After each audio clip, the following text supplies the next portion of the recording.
David Wolcott is here with us. We've got Let's Play and Chat has made it back. Thank you, sir. Thanks for joining us. You. And since Stranger Things debuted, season 3 debuted last night at around midnight or 9 o'clock our time. I'm already 6 episodes into the show. It's very addictive. Are you a fan of Stranger Things? It's a really good show. Yeah. Well, we've got the game. We've got it loaded up on this this new ASUS Republic of Gamers laptop that ASUS sent out to us. It's going to live on the set for a little while, so thank you very much, ASUS. Am I saying it right, ASUS? Yep. Yeah. So let's play a little Stranger Things 3, the game. And if you've got any comments or questions on today's show, on David's scarf, or the game, or anything that has been said, or anything, any questions, any comments, go ahead and ask them. Ask us in the chat. Ask us in the chat. Nintendo games. Oh, like Zelda, Mega Man? I love Mega Man. So Mega Man is your favorite? My favorite. Okay, That's all the right. only reason I'm getting the Switch. Mega Man. Yep. Yeah? You're going to get the Mega Man Legacy Collections? Yes. There's 4 of those. I'm hoping that the rest come out. Yeah. Have you heard of Mega Man Zero? Yes. The one with long hair? Yeah. That's my favorite. Oh, that's awesome. Yeah, they have all those Mega Man Legacy collections. I love these collections. They're awesome, man. They feel like great values. We were putting this mic closer to you. Skip that. There you go. Okay. Thank you. Yeah, and those Mega Man collections are fantastic. They did a great job on all the historical stuff as well. Yeah. That's why I was a little bit disappointed with Mighty Number 9. Yeah. You remember? Yes. Yeah. Yeah. Didn't have enough behind the scenes, and the game wasn't. It wasn't what I was expecting. Wasn't as expecting. good as it should have been. Yeah. It was just okay. Have you played Bloodstained? No, but is that like the Castlevania style? Yes, game? and I'm into the game. I can't review it, but actually, I'm going to reserve my comments on Bloodstained until I get a little farther, because I will have a review for you on that one. Okay, thoughts on the new Little Mermaid casting? Halle Bailey. Haley Bailey. Yeah. Haley Bailey. I saw a picture of her, and she looks fantastic. I think she's going to be perfect for the role. Yeah. And I think it's blown up on the internet. This casting of this girl has just been there's just been crazy comments about this thing all over the place. Yeah, I've seen them. We all know about these things. Yes. Somebody on my Facebook page posted it, and then somebody who I was a little shocked just said that I'm not going to call the person out or whatever, but they said that it's weird because he knows some redheads, and it feels like the redhead doesn't get a chance to be a star. And I was like, what are you even talking about, man? Who cares? She's going to be great. And the thing that I zeroed in on, and it goes back to Will Smith as the genie. I thought by making him the blue genie that we knew from Robin Williams' performance, they undercut what Robin Williams did, and they didn't let Will Smith do enough of his own thing. They kind of fused him into what we already had a preconceived idea of, and I don't think that served anybody, Like, let's make these live-action adaptations a new thing. Let's make them feel fresh. So you want different stories? You don't want them to just copy the template? I don't mind if the stories follow the theme, but make them stand apart. Make them be their own thing. Because what inevitably happens is that if we take a property and then in a new generation completely abandon everything that we knew from the previous generation, that becomes the de facto way that people are brought into that world. And if we're just doing a copy of what was done in the animation stuff, then it's not really a big creative win. It's not the creative win that it could be. And that's what I felt about Aladdin. I thought it wasn't as creatively successful as the movie could have been if they let go of the reins a little bit. They could have stayed with the same story, just a different kind of vibe, a different kind of look. I like some of the choices, but not all of them. And I actually liked that about Dumbo, is that it got weird. It's not a great movie, but at least Tim Burton went a little off the rails with that flick, So what are your thoughts about The Lion King? I heard they're going to, it's not a one-to-one adaptation, but it's going to be pretty close. Yeah, I don't know. What's the point? Yeah, what's the point?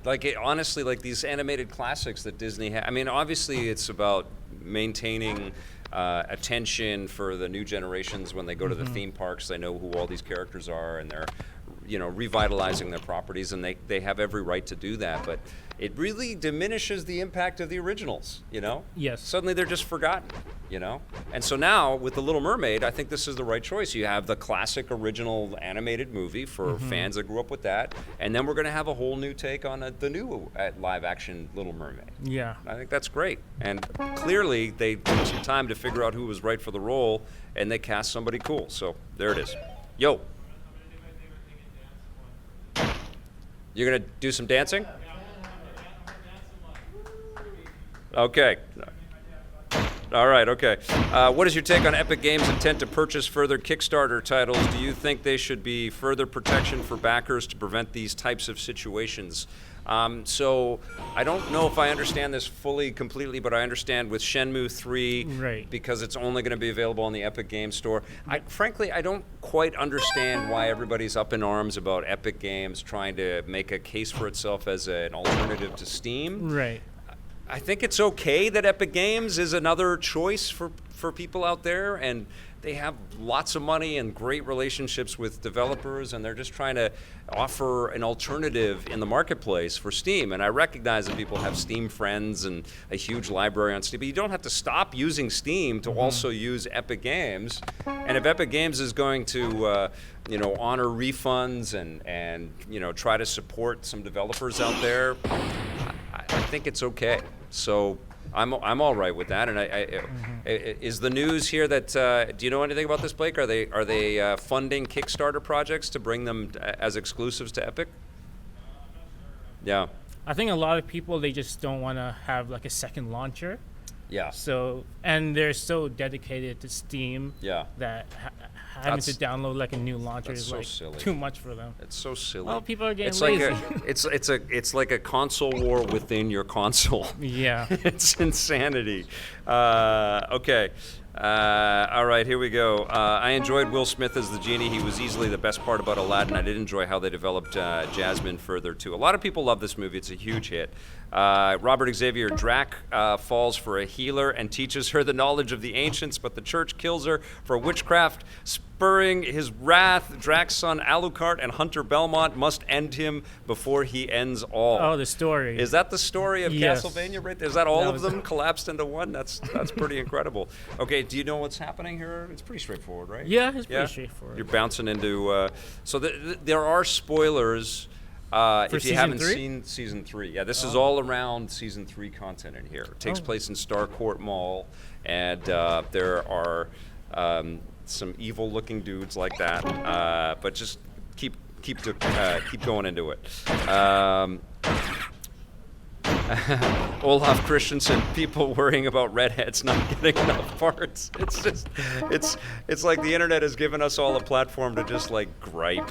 It's inner gripe. What is your okay? That was Sam I Am's question. Castlevania needs a reboot. Yes.